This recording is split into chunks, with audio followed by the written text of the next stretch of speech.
Very successful ang My Husband's Lover concert sa The Big Dome nitong weekend. Ang kwento ng mga bidang sila Carla Abellana, Dennis Trillo at Tom Rodriguez, marami pang makapigil hiningang eksenang dapat abangan ngayong Pinaloy Week ng MHL. Ang Star Bites sa Tinikata, Tibayan.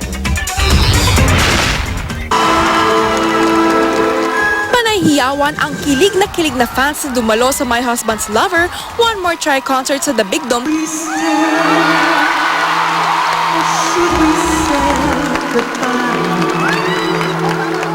Sa opening number pa lang, inawit na agad ni Kule Desma ang original soundtrack ng show na One More Try. At nang magsimula ng lumabas on stage ang mga bida na sina Carla Abellana, Tom Rodriguez at Dennis Trillo. Tuwang-tuwa rin ang fans habang ipinapalabas sa screen ang mga eksena ng patok na love team na Tom Den. Eric!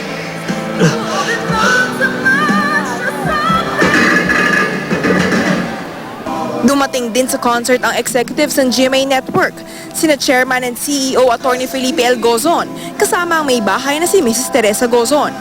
GMA Films President Attorney Annette Gozon Abrogar, GMA Entertainment TV Officer in Charge Lilibet Razonable, Investigador ng Bayan at 24 Oras Anchor Mike Enriquez. Dumating din ang MTRCB Chairman na si Toto Villarreal. Ayon sa kanya, ang MHL ay mahusay na soap opera na kapupulutan ng aral. Digsari ng mga artista at TV personalities tulad ni Herman Moreno, Janice de Belen, Diego ng Bubblegang at Barbie Forteza.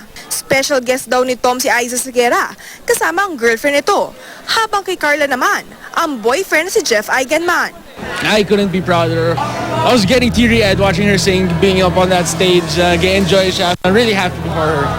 I think it's very courageous. Tom and I are very good friends and I'm just happy for him. Labis ang pasasalamat ng mga bida sa lahat ng mga dumalo. At kahit patapos na ngayong linggo ang top rating show, marami pa raw silang natitirang sorpresa. May mga pang character si Mr. Ryan Agoncillo, mga anak ni si Stella, si Eric aalis na, babalik ba siya? Yung mga ganun, ang dami pa, promise, marami pa talaga. Mapangahas hanggang wakas. Happy kami na maging part ng ganun din kasi yung natutunan namin dito sa show na to yung mga LGBT community, tao lang din sila na may karapatan at parehong feelings. Magiging busy kami pagpo-promote ng album, tapos may mga series of shows kami sa US na sa November. Mapapanood ang One More Try concert sa Kapuso Network sa SNBO sa October 20. Katatibayan, GMA News.